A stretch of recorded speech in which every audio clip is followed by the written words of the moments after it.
وبارك عليه وعلى آله. اللهم صل وسلم وبارك عليه وعلى آله. الحمد لله الذي هدانا بعبده المختار من دعانا إليه بالإذن وقد هدانا. لبيك يا من أهلنا وهدانا. صلى عليك الله بارك الذي بك يا مشفع قصنا وحبانا. مع مالك الأقهار بارك سرك الأسماء فهم سر النجاة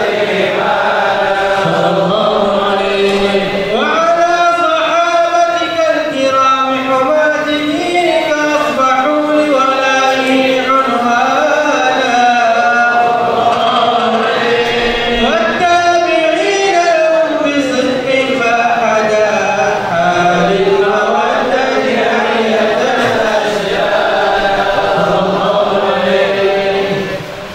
والله ما ذكر الحبيب لدى المحب إلا وأضحى واريا نجوانا.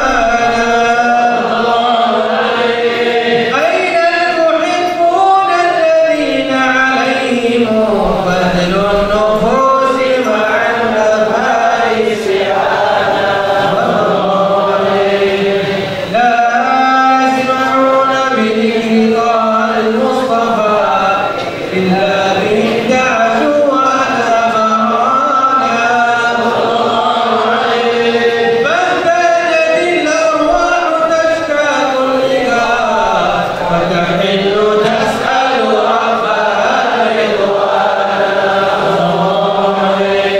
حال المحبين كذا فاسمع إلى سير المشفع والريح الآذانا.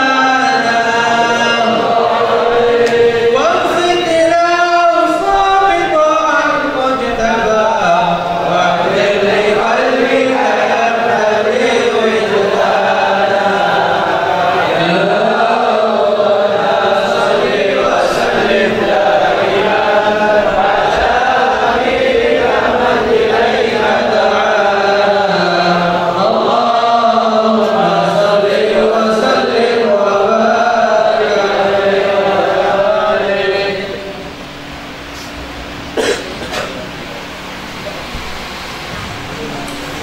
الله يا الله الله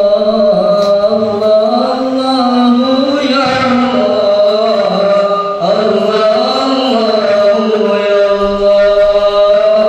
يا ربي صل على المختار طه العاشق مختار العاشق. الله يا الله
بارك عليه وعلى آله.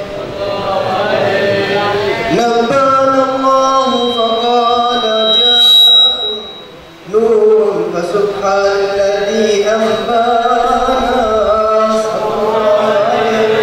والنور طاعته من الذي في ذكره عنا ورحمة المولى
الحبيب محمد عبد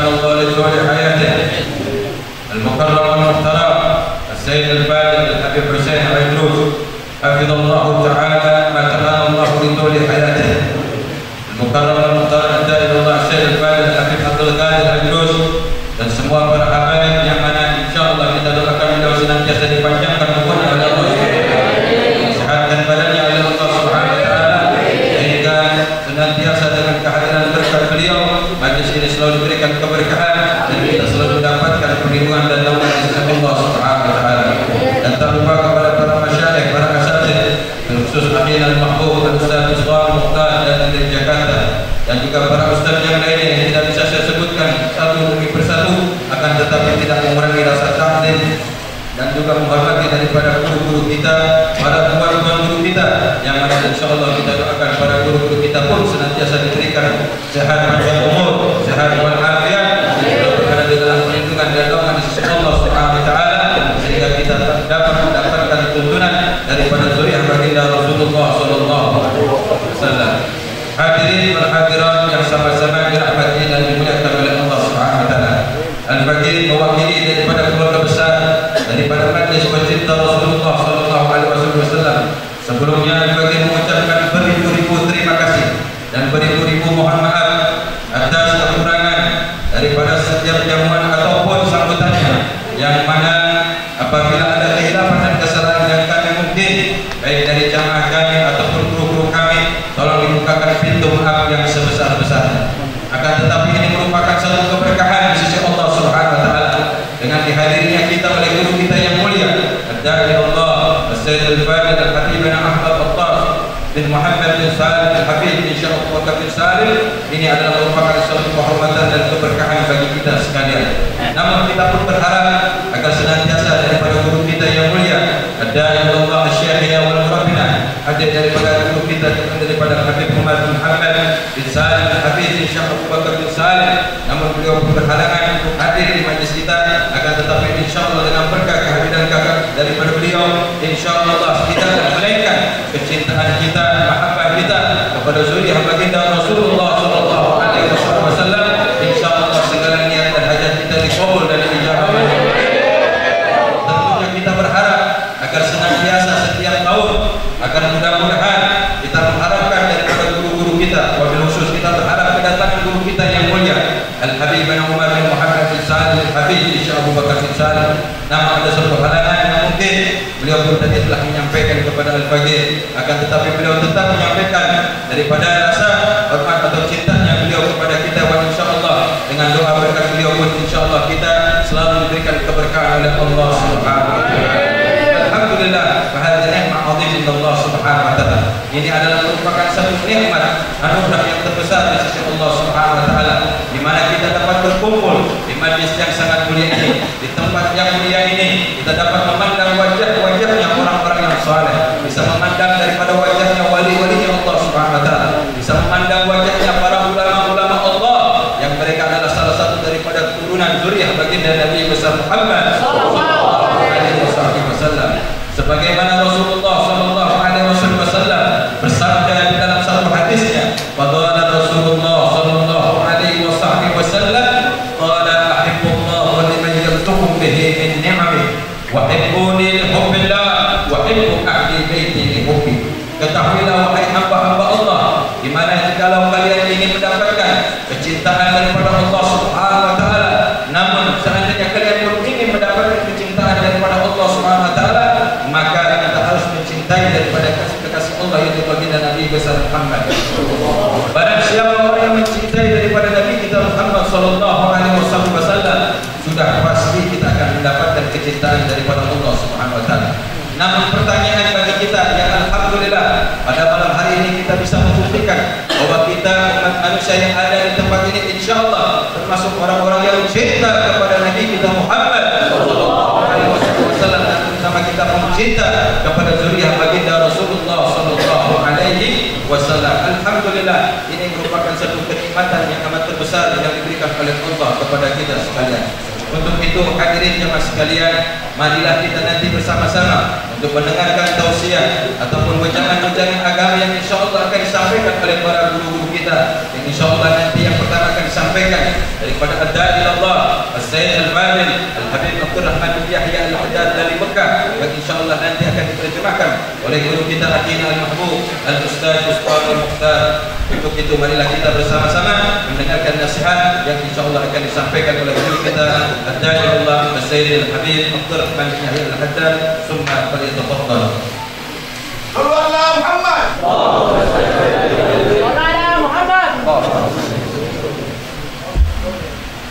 Assalamualaikum warahmatullahi wabarakatuh.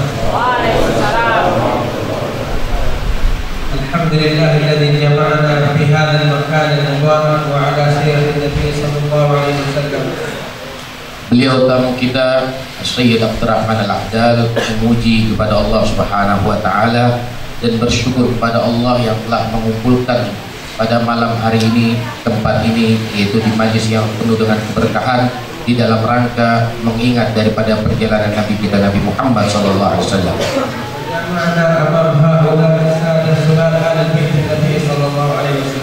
Dan telah berkumpul pada malam hari ini bersama kita, yaitu mereka para keturunan Nabi Muhammad sallallahu alaihi wasallam, orang-orang yang saleh yang dicintai oleh Allah Subhanahu wa taala. Dan kita minta kepada Allah sekiranya Allah Subhanahu wa taala memberikan kepada kita yaitu adab sehingga kita bisa melaksanakan adab di hadapan mereka semua. Wa asyhadu an la ilaha illallah wahdahu la syarika lah wa asyhadu anna sayyidana wa nabiyyana wa habibana Muhammadan abduhu wa rasuluh sallallahu alaihi wa ala alihi wa sahbihi wa tabi'in wa man tabi'ahum bi ihsan ila yaumil. Dan beliau bersyahadat kepada Allah Subhanahu wa taala yang tiada sekutu bagi Allah Subhanahu wa taala, dan beliau juga bersyahadat kepada baginda Nabi Muhammad sallallahu alaihi wasallam yang merupakan hambanya, utusan Allah Subhanahu wa taala, dan untuk semua pada para pengikutnya sampai hari kiamat. Wa nahmadullah ta'ala an jama'na fi hadzal makan fi ala maulidin Nabi sallallahu alaihi wasallam. Dan kita bersyukur kepada Allah Subhanahu wa taala pada malam hari ini, tempat kita ini kita sedang mengingat dan menyebut nama Nabi kita Nabi Muhammad sallallahu alaihi wasallam. Lakin yajibu alaina an la nansa aw la na'khudha nasibana min al-'ilm asy-syar'i min al-ahkam al-fiqhiyyah. Dan kita boleh saja menyebut-nyebut terus kepada Nabi Muhammad SAW, tapi kita tidak boleh melupakan akan kewajiban kita. Apa kewajiban kita? Hendaknya satu di antara kita semua, yaitu jangan melupakan kewajiban kita di dalam mengambil ilmu syariat dan mengerti akan hukum-hukum yang diturunkan oleh Allah Subhanahu wa taala. Fa innal 'ilma talabul 'ilmi syar'i thaqilun 'ala an-nafs fi dhalik. Karena sesungguhnya menuntut ilmu itu lebih berat daripada kita menyebut nama Nabi kita.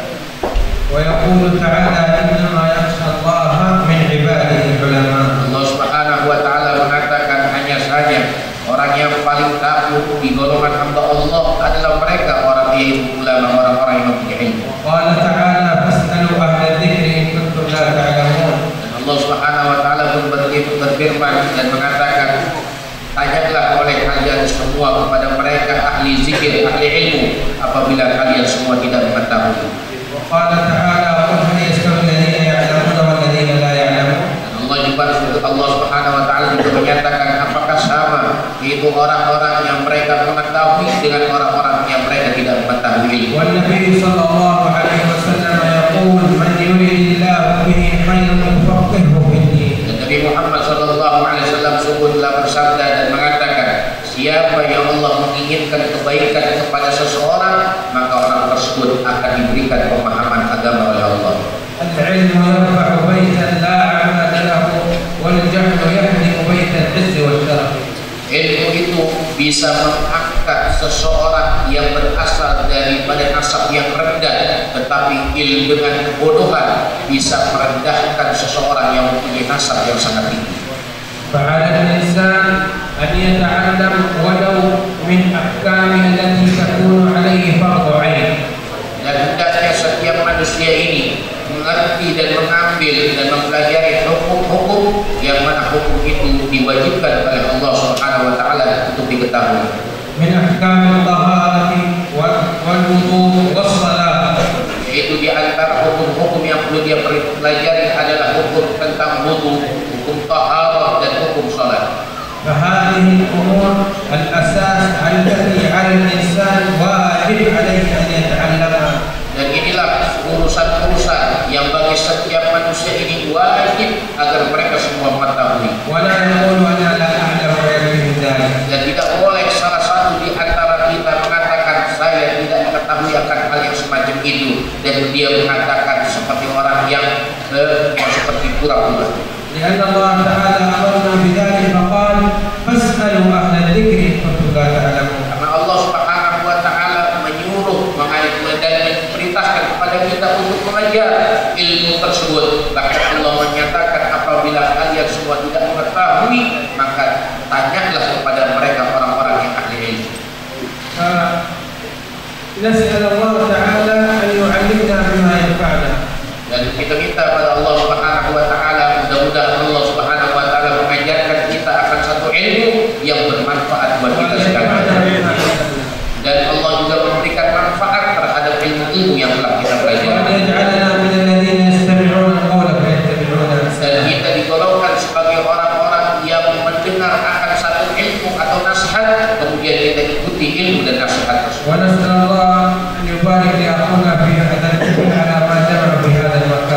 Semoga Allah Subhanahu wa taala memberikan keberkahan pada sahibul khair, yaitu saudara kita dari Allah Ustaz Zulkifli yang telah mengadakan acara yang semacam ini. Dan Allah juga memberikan keberkahan bagi orang yang telah membantu berpartisipasi sehingga terselenggaranya acara yang semacam ini.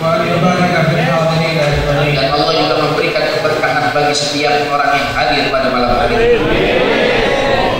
Allah Ta'ala yuhsin lana sama' ma yaquluna al-habaib wa nastafid min dhalika fihi. Dan Allah Subhanahu wa taala mudah-mudahan dengan kehadiran kita bisa mengambil manfaat daripada pembicaraan nasihat ilmu daripada habaib kita yang hadir pada malam hari ini. Wa la nuridu an nutila 'alaykum bi nasma' min al-habaib ma yufiduna bidzalik.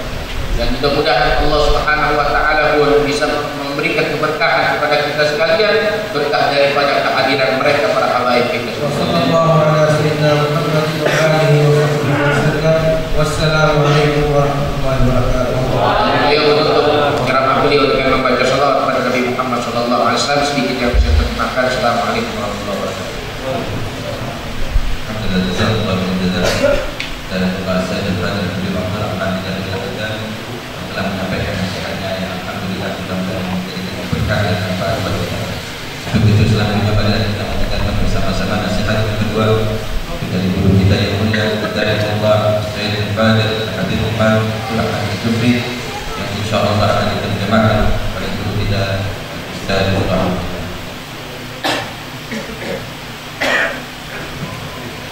Allah Muhammad.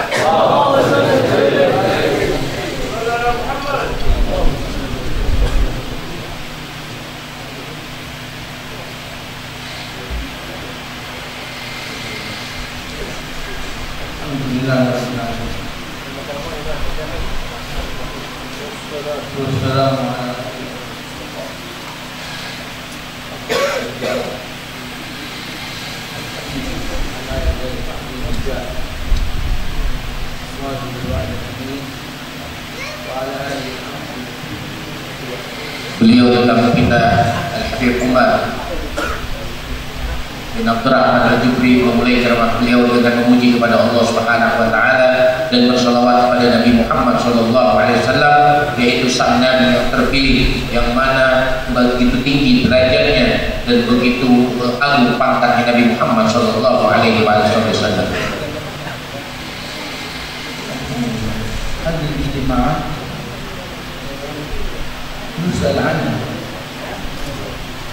ini perkumpulan adalah perkumpulan yang penuh dengan berkah.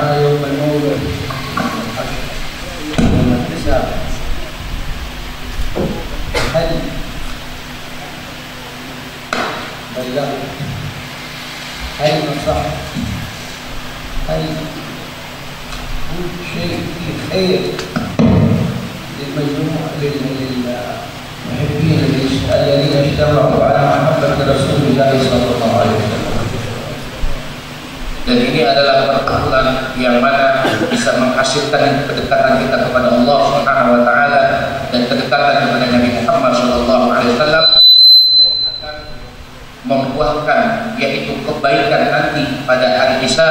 bersama Nabi kita Nabi Muhammad SAW. Wa antum satus'alun.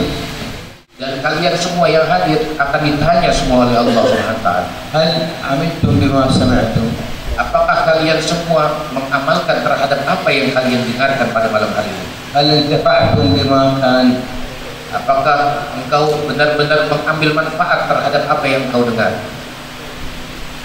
Allahumma waffiqna ya rabbil alamin bima yurdika wa anfa'na ya karim fid dunya wal akhirah. Mudah-mudahan Allah Subhanahu wa taala memberikan kita taufik sehingga kita bisa mengamalkan apa yang kita dengarkan, dan Allah Subhanahu wa taala memberikan manfaat terhadap apa yang telah kita dapati. Watanasah wajibun alaina. Dan saling menasehati adalah kewajiban bagi kita sekalian. Wa indama nansah nahnu nansah anfusana qabla. Ketika kita menasihati seseorang, maka kita mulai nasihat tersebut buat kita diri sendiri. Li'annana ahwaj ila an-nasihah. Karena diri kita sendiri ini lebih butuh nasihat tersebut. Wa ahwaj ila al-amal bima amarana bihi al-habib Allahumma salli alaihi wa ala alihi. Dan kita butuh untuk mengamalkan daripada apa yang diajarkan oleh Nabi kita sehingga kita bisa dekat kepada Nabi kita Nabi Muhammad. فأما وصانا به الحبيب صلى الله عليه وسلم. Adapun nasihat dari Nabi kita Nabi Muhammad SAW, كان يقول الصلاة الصلاة وما ملكت أيمانكم. يوصي بالصلاة. Dan Nabi Muhammad tidak ada lagi nasihat kecuali Nabi Muhammad mewasiatkan kita, yaitu as-salat, as-salat. Salatlah kalian, salatlah kalian, salatlah kalian. Dan terhadap orang-orang yang ada di sekeliling kalian yang merupakan tanggung jawab kalian, perintahkan mereka untuk salat. أركان الإسلام الخمسة بعضها قولية وبعضها عملية. فالأركان القولية شهادة أن لا إله إلا الله وأن محمدا رسول الله صلى الله عليه وسلم. من قالها دخل الإسلام في قلبه وأصبح من المسلمين، عليهم ما عليهم ولهم ما عليهم في كل أموره. Rukun Islam itu terdiri daripada 5 perkara, yang mana dalam 5 perkara tersebut ada rukun qauliyah, ada rukun amaliyah. Adapun rukun qauliyah, tatkala engkau mengucapkan syahadat asyhadu an la ilaha illallah wa asyhadu anna Muhammadar Rasulullah sallallahu alaihi wasallam, maka sesungguhnya telah masuklah ke dalam hatimu yaitu cahaya Islam. Maka menjadilah kalian ini disebut sebagai seorang muslim. Dan orang yang mengamalkan daripada apa yang tersisa dari 3 tersebut, maka orang tersebut masuk dari orang yang mengamalkan daripada keislaman. الغير مسلم يدخل الإسلام بهذه الكلمة كلمتي الشهادة. أما المسلم فلا يزال يجدد إيمانه بالشهادتين لا إله إلا الله محمد رسول الله صلى الله عليه وسلم. حبيبنا زين بن صالح في المدينة المنورة شيخنا وعلامتنا يوصي بلا إله إلا الله محمد رسول الله صلى الله عليه وسلم في اليوم 300 مرة. Dan orang yang di luar agama kita, yaitu orang-orang yang non-Islam, apabila mereka ingin masuk ke dalam agama Islam, maka mereka wajib mengucapkan kalimat asyhadu an la ilaha illallah wa asyhadu anna Muhammadar Rasulullah. Tetapi kita seorang muslim, ketika kita ini sudah masuk Islam, kita dianjurkan untuk selalu memperbaharui keislaman kita dengan selalu mengucapkan kalimat la ilaha illallah Muhammadur Rasulullah sallallahu alaihi wasallam.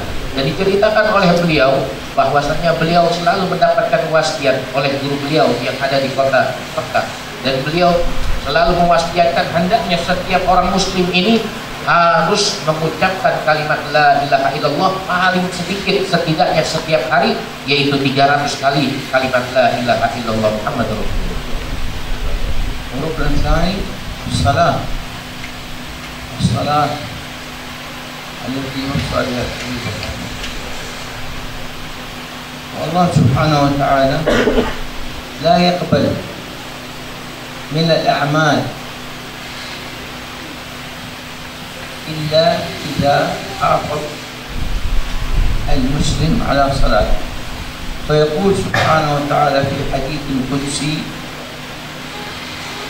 ما عبدني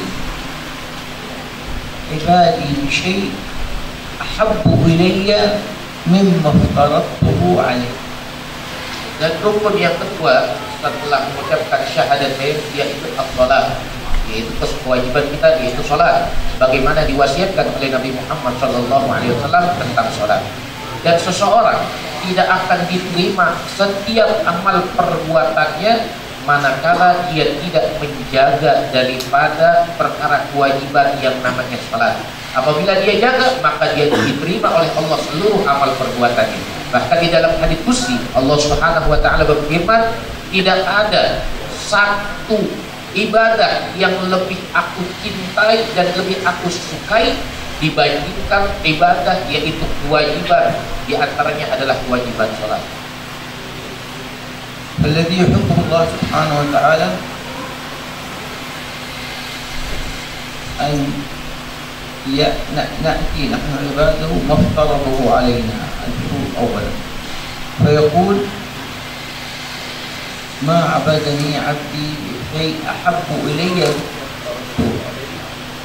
ولا يزال عبدي يتقرب إلي بالنوافل حتى أحبه فإذا أحببته كنت سمعه الذي يسمع به وبصره الذي يبصر به ويده التي يبطش بها ورجله التي يمشي بها ولئن سألني لأعطينه ولئن استعاذني لأعيذنه. ما شاء الله، هذا الحديث هو الأساس في الولاية. ينكرون بعض الناس الولاية، ولكن هذا الله سبحانه وتعالى يعطيه الولاية إذا تقرب إليه بالنوافل بعد أداء الفروض. Adapun hadirin sekalian, kewajiban kita selanjutnya yaitu kewajiban sholat. Karena sholat adalah di antara kewajiban-kewajiban yang Allah Subhanahu wa taala perintahkan untuk kita mengerjakannya. Sehingga sampai Allah Subhanahu wa taala mengatakan di dalam hadis qudsinya, tidak ada seorang hamba yang beribadah kepada diriku dengan sesuatu ibadah yang lebih aku sukai dan lebih aku cintai, yaitu dibandingkan apa yang telah aku wajibkan kepada diriku.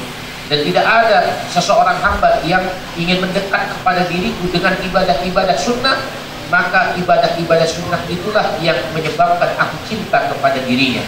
Apabila aku cinta kepada dirinya, kata Allah Subhanahu wa taala, maka orang hamba tersebut akan melihat dengan diriku, dan dia akan berbicara dengan diriku, dan dia akan menyentuh, memegang dengan diriku. Kemudian apabila dia meminta kepada diriku anugerah, maka akan aku berikan anugerah kepadanya. Apabila dia minta kepada diriku perlindungan, maka aku akan lindungi hamba tersebut. Inilah seseorang yang beribadah kepada Allah, tidak akan bisa dia menyamai ibadah dengan ibadah wajib, dan apabila dia menyempurnakan dengan ibadah sunnah, maka orang tersebut akan dicintai oleh Allah Subhanahu wa taala. Bahkan bahwa ibadah sunnah ini adalah madhar wilayah, yaitu lambang kewalian. Seseorang tidak akan sampai kepada derajat orang yang dicintai oleh Allah atau seorang walinya Allah Subhanahu wa taala apabila tidak terlebih dahulu dia memenuhi atau dia benar-benar mengerjakan daripada ibadah-ibadah sunnah.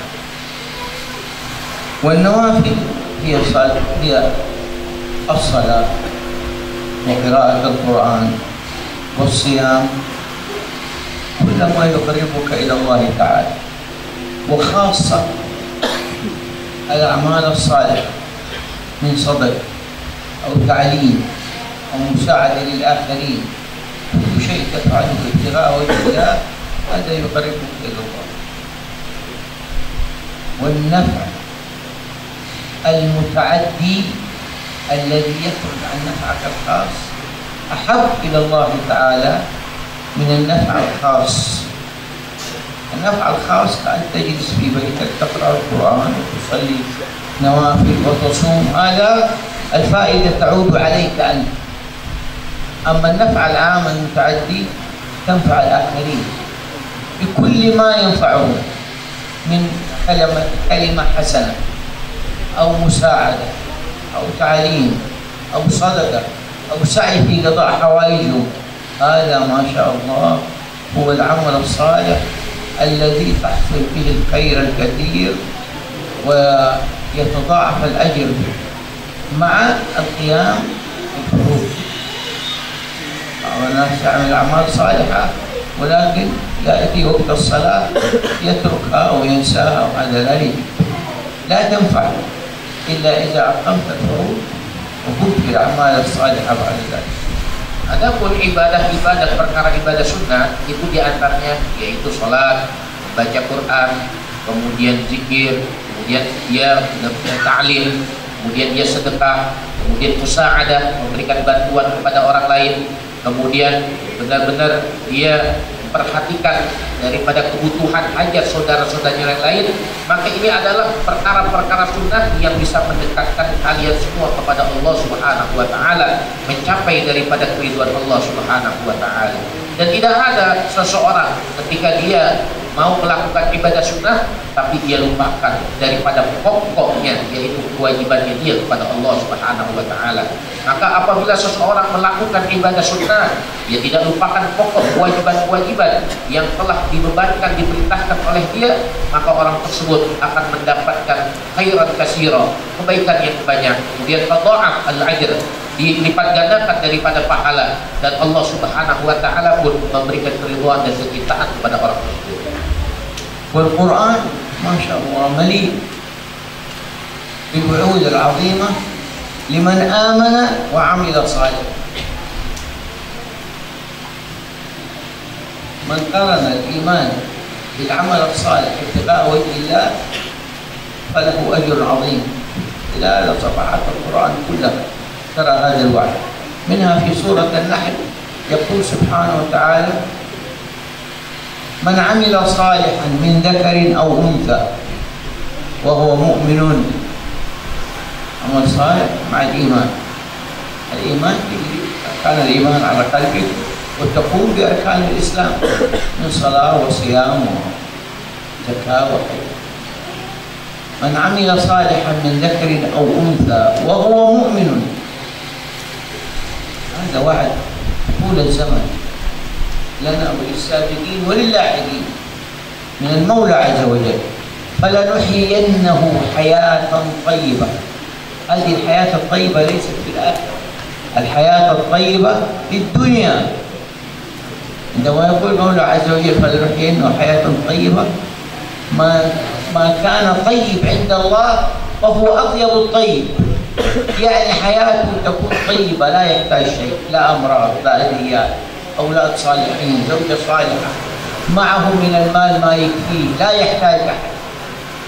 وعدنا المولى فلنحيينه حياة طيبة في الدنيا وفي الآخرة ولنجزينهم أجرهم بأحسن ما كانوا يعملون. ما شاء الله، وعد من المولى سبحانه وتعالى. Dan bacaan Al-Quran, hadirin sekalian, ketika kita membaca Quran, Quran itu adalah sesuatu yang penuh dengan rahasia, kemudian penuh dengan pemberian dari Allah Subhanahu wa ta'ala. Manakala kita membaca setiap daripada juznya sampai kita lewati safhah demi safhah sampai daripada juz terakhir dari Al-Quran itu, semua itu adalah cahaya pemberian dari Allah Subhanahu wa ta'ala.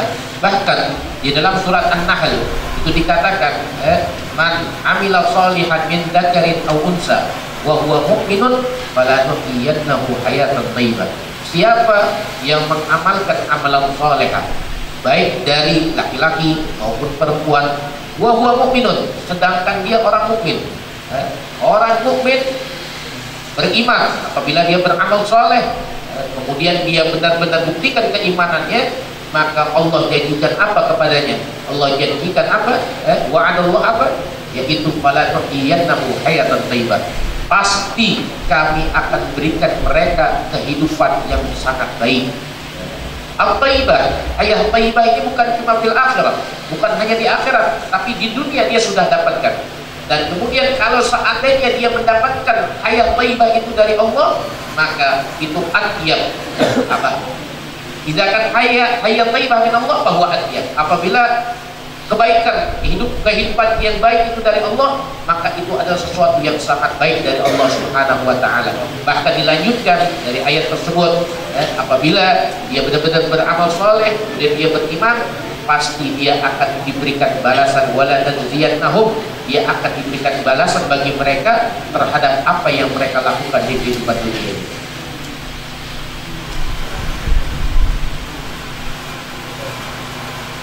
والكافر إذا عمل صالح يبني مستشفيات، يبني مدارس، يعمل أعمال تنفع البشر، ينفع أعمال تنفع الناس، سواء في بلاد المسلمين أو في بلاد الكفار. ما هو أجر؟ إن الله لا يضيع أجر عمل عامل، يحصل أجر في الدنيا، يريد الشهرة يحصل الشهرة، يريد خير ومال في الدنيا يعطيه الله، ولكن ليس له في الآخرة خير لأنه ليس مؤمن.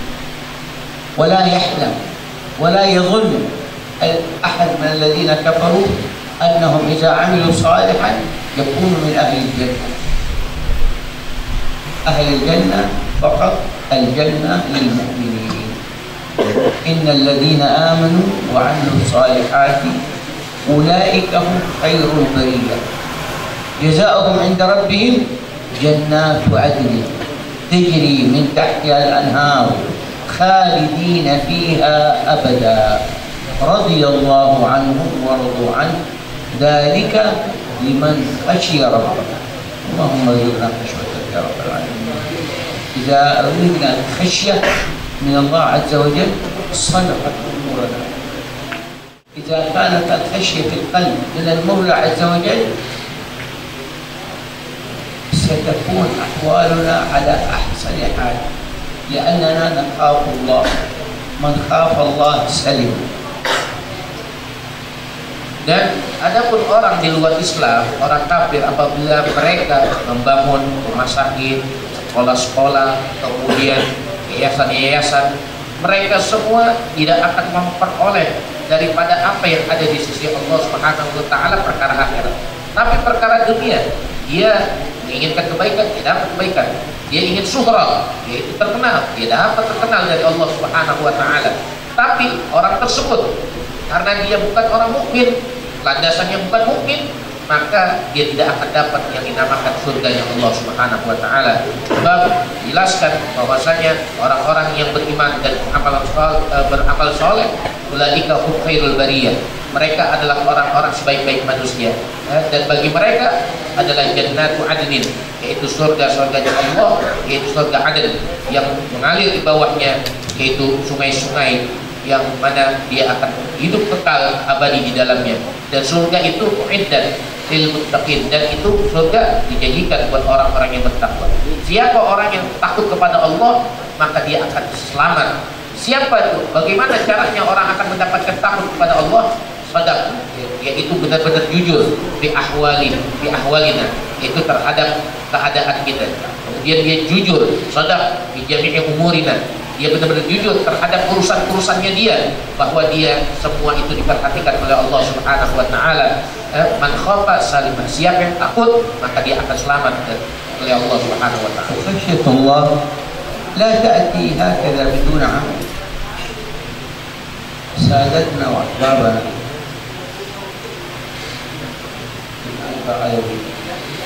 من السادة الصوفية يعودون أنفسهم على خشية الله بكثرة الذكر وباستحضار أن الله معهم دائما. الحبيب حسن بن صالح البحري، حسن بن صالح دائما ذكره الله معي، الله شاهدي، الله ناصري، الله قريب مني، يردده. فإذا ردد الشخص هذا الكلام دائما على قلبه، الله معي، الله شاهدي، الله ناصري، الله قريب مني، يستحضر أن الله معه في جميع الأمور، يستحضر أن الله يشاهده، يستحضر أن الله يراقبه. فإذا دخل هذا القلب أصبح الشخص معتقد ومؤمن دائما أن الله معه حيثما كان. فإذا كان هذا دخل في القلب فلا يعمل عملا يغضب الله أبدا، لأن الله معه والله يشاهد والله مطلع عليه والله قريب منه كيف يعصي الله؟ لا يمكن.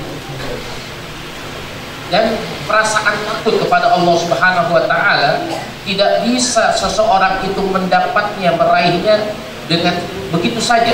Tapi mereka, yaitu bangsa Sadah Alawi, mereka para habaib kita dari bangsa Sadah Alawi, mereka merasakan takut tersebut.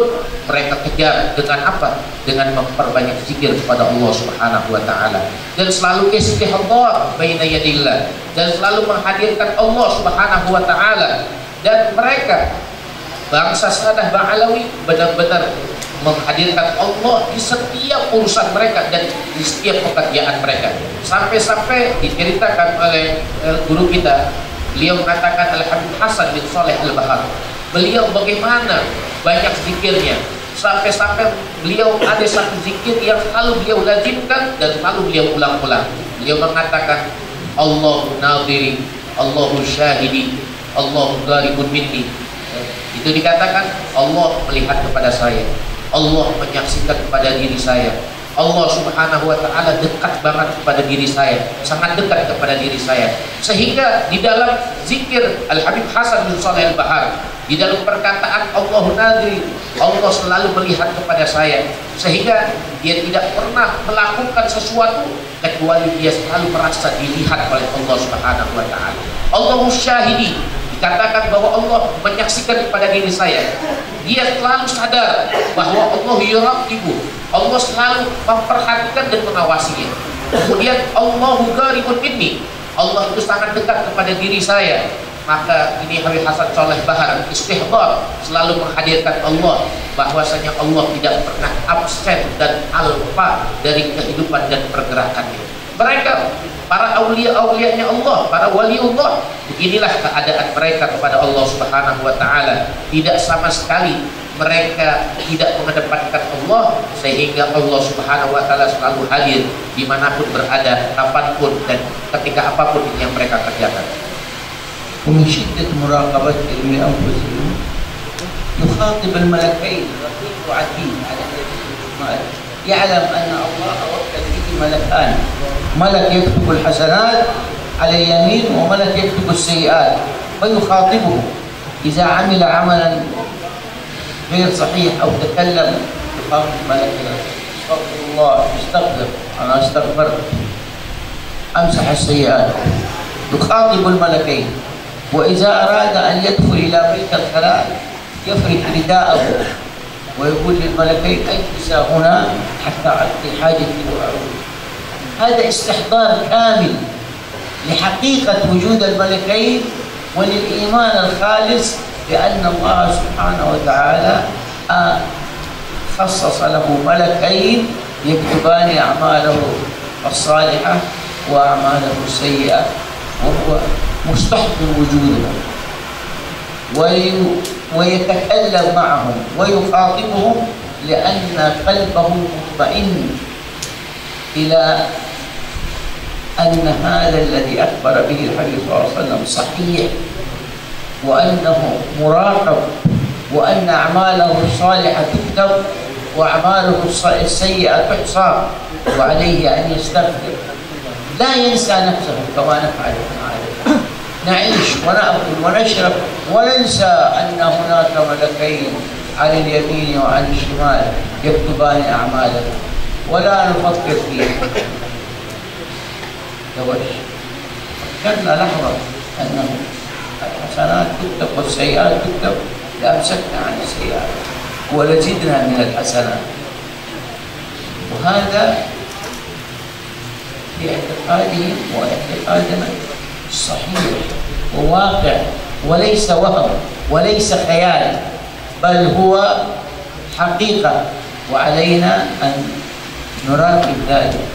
إذا راقبت نفسك وأعمالك وراقبت الملكين ما شاء الله المقصود كلها الاستقامة. وقالوا أحبابنا الاستقامة أعظم كرامة، الاستقامة أعظم كرامة.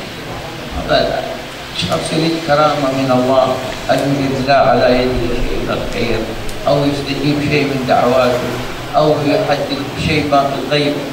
استقامتك على الطريق الصحيح هي أعظم كرامة لك عند المولى. أسأل الله سبحانه وتعالى أن يرزقنا وإياكم الاستقامة والمراقبة للنفس واستحضار وجود الله معك أينما كنت. الله موجود أينما تكن، واستحضار وجود الملكين رقيب وعتيد معك، وأن تكون على حذر كبير من الشيطان فإنه يجري من ابن آدم مجرى الدم. وقد وعد الله سبحانه وتعالى قال هذا الشيطان قال فبعزتك لأغوينهم أجمعين. أخذ على نفسه الوعد أنه سوف يغري بني آدم ليكونوا شركاءه في جهنم. والله سبحانه وتعالى مستثنى إلا عبادك المخلصين. اللهم اجعلنا من عبادك المخلصين يا رب العالمين، نتقيه ونخاف منك ولا نشرك بك شيئا يا الله. أعنا على ذلك وثبتنا على ذلك ووفقنا يا كريم والحمد لله رب العالمين. Dan di antara sifat mereka wa min syiddah muraqabatihim ilallah, di antara rasa takutnya mereka pada Allah, mereka ini merasa diawasi oleh Allah Subhanahu wa taala. Sampai mereka an yuqatibal malakin, sampai mereka terkadang mengajak bicara dua malaikat yang ada di kanan dan di kiri, yaitu malaikat raqib dan atid. Ketika mereka ini merasakan mereka berbuat salah, itu mereka mengatakan, malaikat atid, ketahuilah aku berbuat salah. Langsung dia mengatakan astagfirullah, diucapkan istighfar pada malaikat atid. Agar apa? Agar dia berharap malaikat atid ini langsung menghapus, belum mencatat. Kemudian apabila orang tersebut mengatakan dan melakukan perbuatan yang baik, ibadah, ketaatan, maka dia ajak ngomong dari malaikat raqibnya dan mengatakan, wahai raqib, catatlah kebaikanmu segera, jangan kau lupakan. Sehingga sampai-sampai nih ketika mereka merasa diawasi oleh Allah, mereka pun menghadirkan malaikat yang mencatat amal baik mereka dan yang mencatat daripada amal buruk mereka. Ketika mereka berjalan menuju al-hammam, kamar mandi, mereka mengatakan, menggelar lidah mereka dan mengatakan kepada malaikat, wahai malaikat, engkau jangan ikut kepada diriku, aku malu. Jangan engkau catat apa yang akan aku lakukan di dalam kakusku, di dalam kamar mandiku. Sehingga hadirin sekalian, mereka benar-benar mawas diri, merasa diawasi dan menghadirkan istighfar malakin, menghadirkan itu dua malaikat di setiap gerakannya, di setiap ucapannya, di setiap perbuatannya, sehingga mereka sadar bahwa Allah itu wujud, Allah itu ada. Dimanapun mereka berada, itu Allah ada Subhanahu wa ta'ala. Dan ketahuilah, semua ini kita harus lakukan dan harus benar-benar kita bisa menghadirkan Allah, menghadirkan mereka, malaikat-malaikatnya Allah Subhanahu wa ta'ala, dan kita harus istiqamah di dalam melakukan ketaatan kepada Allah Subhanahu wa ta'ala. Sebab al-istiqamah a'zamul karamah. Istiqamah ini adalah sesuatu yang paling agung daripada keramat. Seseorang ini terkadang ingin keramat, yaitu doanya dikabulkan oleh Allah Subhanahu wa ta'ala. Dia ingin mendapatkan sesuatu keramat yang lain, atau dia ingin dibukakan satu hijab dari hal-hal yang gaib. Ini sesuatu yang kecil, tetapi sesuatu yang paling besar di mata Allah dan di mata Nabi Muhammad. Manakala engkau ini istiqamah di dalam mengikuti ajaran, ibadah, kebiasaan dan sifat Nabi kita, Nabi Muhammad sallallahu alaihi wasallam. Mudah-mudahan Allah Subhanahu wa ta'ala memberikan kita istiqamah, dan Allah Subhanahu wa ta'ala akan memberikan kita keberkahan, dan Allah Subhanahu wa ta'ala memberikan kita kemampuan untuk menghadirkan Allah di setiap gerak kita, setiap perbuatan kita, sehingga kita menjadi hamba-hambanya yang beriman, hamba-hamba yang takut kepada Allah Subhanahu wa ta'ala. Bahkan dikatakan bahwa syaitan ini selalu menggoda manusia min majrid dam, daripada tempat mengalirnya darah. Sampai itu betul syaitan mengatakan, bi'izzatika wa bi'izzatika la ughwiyannahum, demi zat kau, keperkasaan kau ya Allah, aku akan aku akan tipu mereka dan aku akan tipu daya mereka. Maka Allah Subhanahu wa taala mengatakan, silahkan tipu, mereka tidak akan bisa tergoda illa ibadikal mukhlasin, kecuali hamba-hamba Engkau yang ikhlas. Mudah-mudahan kita menjadikan hamba mukhlisin, dan mudah-mudahan Allah Subhanahu wa taala memberikan daripada apa yang telah didoakan daripada guru kita Al-Habib Umar bin Abdurrahman Al-Jubri. Mudah-mudahan doa beliau dikabulkan oleh Allah Subhanahu wa taala. Amin ya rabbal alamin. Amin wal afu minkum.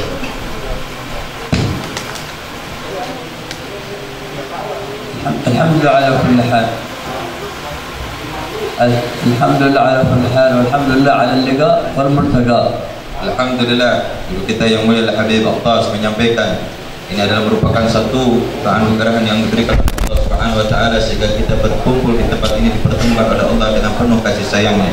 ونحمده ودعاتنا هذه السنة معكم وإياكم في هذا المجال مجالس الصفاء والنقاء. Dan alhamdulillah pertemuan-pertemuan yang sudah kita pernah lakukan dari tahun ke tahun ini menjadikan satu pertemuan yang insya Allah mendapatkan keridhaan daripada Allah Subhanahu wa taala.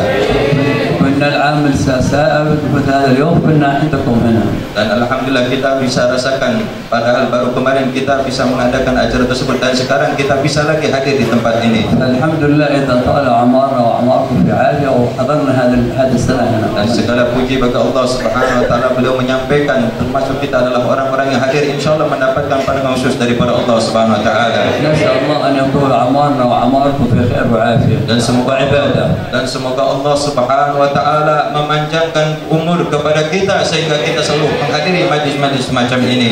ونعود السنة الثانية وما بعدها إن شاء الله. Dan insyaallah tahun yang akan datang beliau pun insyaallah akan selalu hadir di majlis yang sangat mulia ini.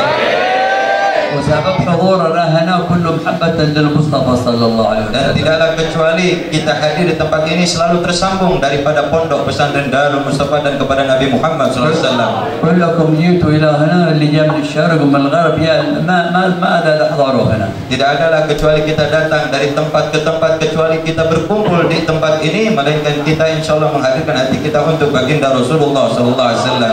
حضرنا محبة لله ورسوله وأهل بيته.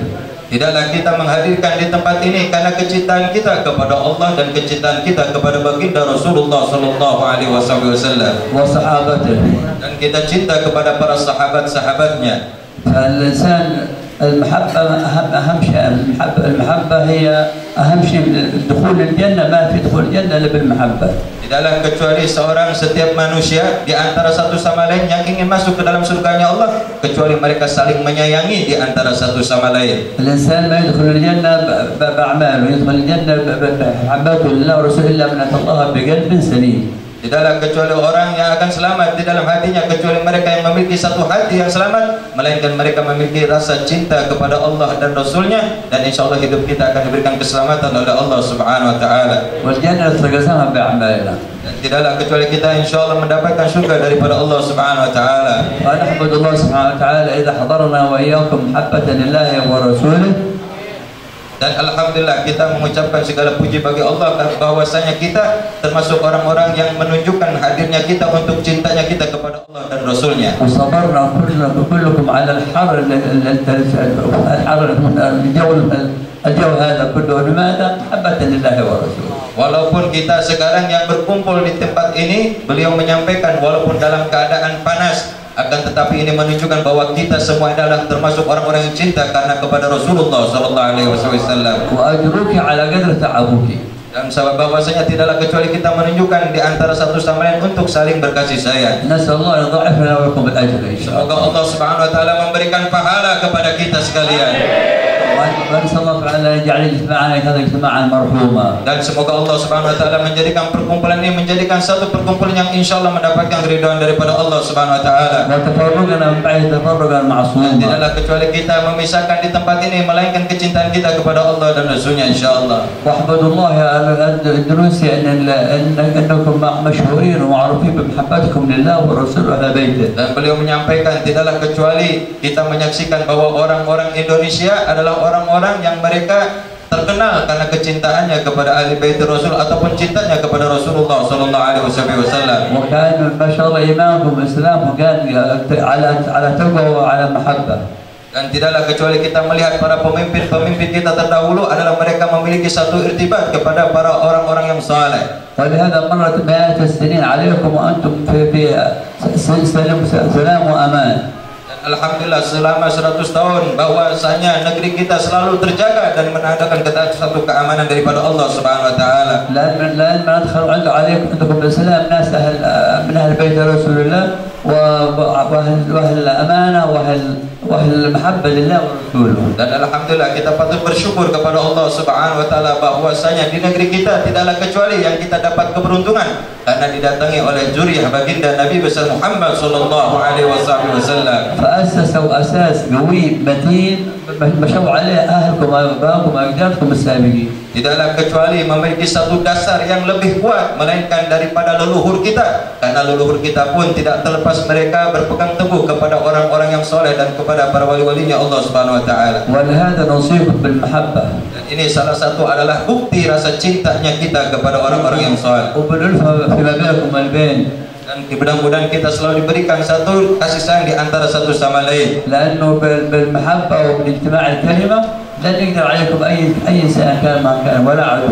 Dan tidak akan ada satupun orang yang bisa memisahkan di antara kita kecuali rasa di dalam hati kita penuh dengan kecintaan antara satu sama lain. حتى جاءت السنين الأخيرة هذه دخلت عليكم عقائد ما كنتم تفهمونها ولا تعرفونها ولا يعرفها آباؤكم ولا أجدادكم. Akan tetapi sekarang dari zaman ke zaman sudah mulai ada perubahan demi perubahan yang saat ini kita melihat banyak sekali antara perbedaan-perbedaan sehingga kita menjadikan satu hal yang jauh daripada hal yang tidak kita inginkan. فرقت شوية بين خصوصا بين العلماء.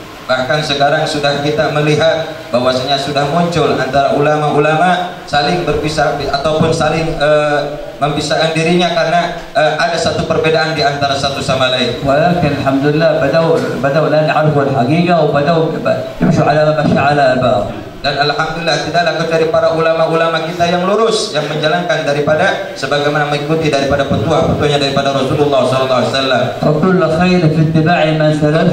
Dan barang siapa orang yang selalu mengikuti daripada tariqahnya orang-orang salaf, وكل شر في ابتداع من خلف. dan orang-orang yang menjauhi daripada keburukannya daripada orang-orang yang buruk. نسأل الله أن يحفظكم ويتولاكم ويرعاكم. Dan semoga Allah Subhanahu wa taala jaga daripada kecintaan kita untuk kepada orang-orang yang saleh. ويجعلكم إن شاء الله نفهم الأمة المحمدية كلها. Dan semoga kita dijadikan kita berkumpul bersama Nabi kita Muhammad sallallahu alaihi wasallam. ونسأل الله أن يدعيكم جميع المسلمين المحبين الصالحين يدعون لإندونيسيا وعلماء إندونيسيا وأهل إندونيسيا. Dan tidaklah beliau menyampaikan mendoakan kepada kita sekalian khususnya bangsa kita negara Indonesia di antara satu sama lain umat manusia yang ada di negeri kita selalu menunjukkan mahabbah kita di antara satu kecintaannya satu sama lain. أن يحفظها مما حصل لها من الزلازل وغيره. Dan tidaklah kecuali kita agar jangan sampai terpecah belah di antara satu sama lain di antara kita. لكن هذه اللي حصلتكم من الزلازل ومن المصائب هذه اللي بمعنى بيدينا وتصفي ذنوبنا. Tidaklah kecuali kita melihat bahwasanya musibah demi musibah yang saat ini menimpa di negeri kita ini salah satu teguran yang mungkin Allah Subhanahu wa taala mengampuni dosa-dosa kita. لأن خالفنا طريقة أهلنا وآبائنا. Bahwasanya jangan sampai kita terlepas daripada thariqah orang-orang tua kita yang memang mereka selalu kedekatannya kepada Allah Subhanahu wa taala. المصيبة العظيمة هي أن الإنسان يذهب في عقائد فاسدة والعياذ بالله. Salah satu musibah yang paling terbesar melebihi daripada musibah yang kita saksikan saat ini adalah ketika hati kita jauh daripada orang-orang yang saleh. ولهذا ربنا يحذرنا باللي حضروا في تسونامي هذه. نعم. Dan sekarang kita bisa menyaksikan akibat daripada bencana demi bencana seperti tsunami yang ada di Lombok ataupun di Palu, akan tetapi ini menjadikan satu teguran buat kita. علشان كان المدة اللي مرت هذه كانت فيها للعلماء وفي اختلافات كثيرة ما بينهم. Agar kita ya sadar bahwa jangan sampai kita menjauhi para ulama-ulama yang saleh, ulama-ulama yang selalu menegakkan kalimat yang hak, agar kita senantiasa pun menjaga para ulama-ulama kita sehingga ulama-ulama kita ini adalah orang-orang yang betul-betul menjalankan haknya di jalan Allah Subhanahu wa taala. ولو أنهم رجعوا شيئا فشيئا. Ketika kita tahu bahwasanya setiap datang ulama-ulama yang betul-betul sesungguhnya, لكن ما عادوا مثل ما كانت آبائهم. Dan tidaklah kecuali adalah orang-orang yang selalu menunjukkan orang tua kita kedekatannya para ulama tersebut. فأرسل الله إليهم اللي حصلت في السلام ولا غيرها. أيوة حصل هذا إنذار لنا بالعودة. Dan kita menyaksikan bahwasanya diakibatkan bencana demi bencana yang menimpa diri kita ataupun di tempat-tempat yang sekarang kita lihat, akan ini menjadikan satu teguran buat kita. ولكن نبشركم الحمد لله بالمجالس اللي حضرناها هذه السنة في الاجتماعات اللي حضرناها آخر أمس اليوم كان اجتماع مع جميع الأديان وجدنا أنه في رجعة كبيرة كبيرة كبيرة. Dan alhamdulillah beliau menyampaikan kita termasuk orang-orang yang beruntung bahwasanya di tempat kita ini masih diberikan keamanan oleh Allah Subhanahu wa taala. Akan tetapi salah satunya beliau menyampaikan bahwasanya ada pertemuan-pertemuan para ulama-ulama yang tadi dari mulai pagi beliau berjumpa dengan para ulama-ulama, berkumpul para ulama-ulama, tidaklah kecuali mereka menunjukkan mahabbahnya di antara satu sama lain. Dan semoga Allah Subhanahu wa taala menjaga agar kecintaan kita kepada orang-orang yang saleh. Dan semoga Allah memberikan keberkahan kepada anak-anak dan keturunan kita. Bahwasanya jangan sampai menanamkan kecintaan kita kepada dunia. Dan semoga Allah Subhanahu wa taala mengampuni dosa-dosa kita baik yang disengaja maupun yang tidak disengaja. Bahwasanya katakanlah wahai anak-anakku, janganlah engkau saling memisahkan di antara satu sama lain agar kalian itu selalu mendamaikan dirinya untuk menjadikan keharmonisan dalam hidupnya.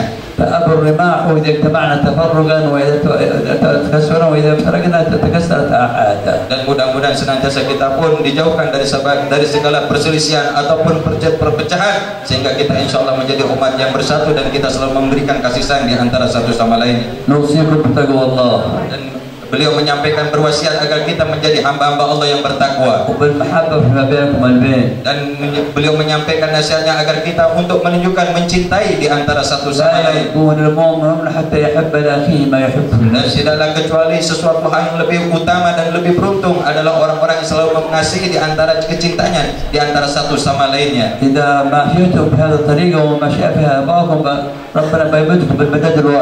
Dan barang siapa orang yang melakukan tersebut, maka kalian akan mendapatkan keberuntungan besar di sisi Allah Subhanahu wa taala. Semoga Allah jaga daripada hal pandangan khusus daripada Allah Subhanahu wa taala. Dan semoga Allah Subhanahu wa taala masukkan kita dari golongan orang-orang yang mulia. Dan semoga Allah Subhanahu wa taala mengabulkan hajat kita baik di dunia maupun di akhirat. Dan dari alam barzakh sampai ukhrawiyah di dalam akhirat kelak nanti. Tidaklah kecuali dalam gembiraan kita, melainkan kita insya Allah yang hadir kita pada malam ini diampunkan dosanya oleh Allah Subhanahu wa taala. Semoga dosa kita pasti diampuni oleh Allah Subhanahu wa taala. Semoga aib kita ditutup oleh Allah Subhanahu wa taala. Dan semoga hajat-hajat kita dikabulkan oleh Allah Subhanahu wa taala. Dan segala penyakit kita disembuhkan oleh Allah Subhanahu wa taala. Dan semoga Allah jauhkan dari segala musibah yang menimpa pada diri kita. Dan semoga Allah jaga anak-anak kita.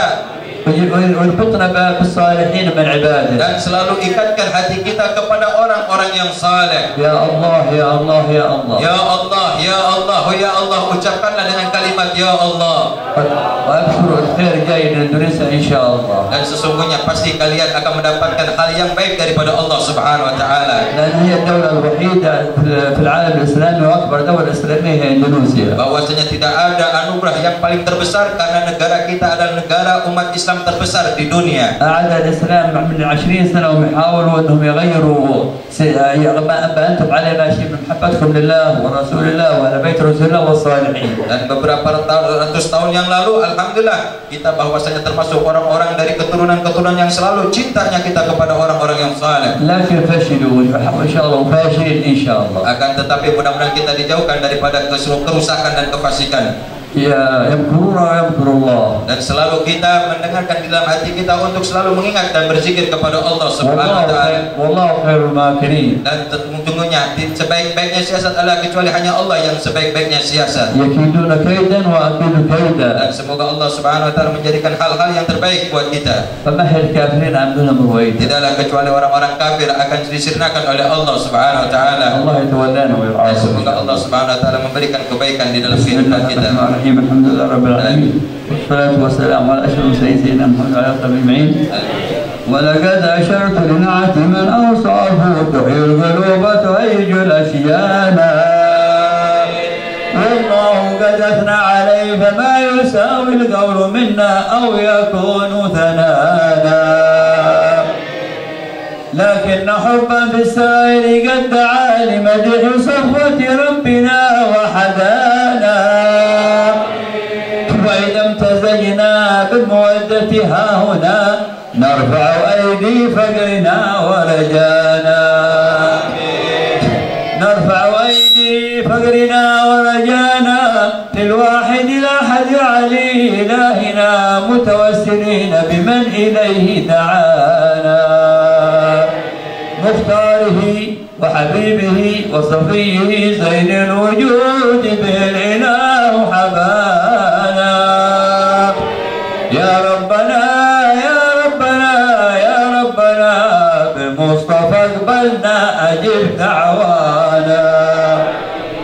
يا ربنا يا ربنا يا ربنا بالمصطفى اقبلنا أجب دعوانا.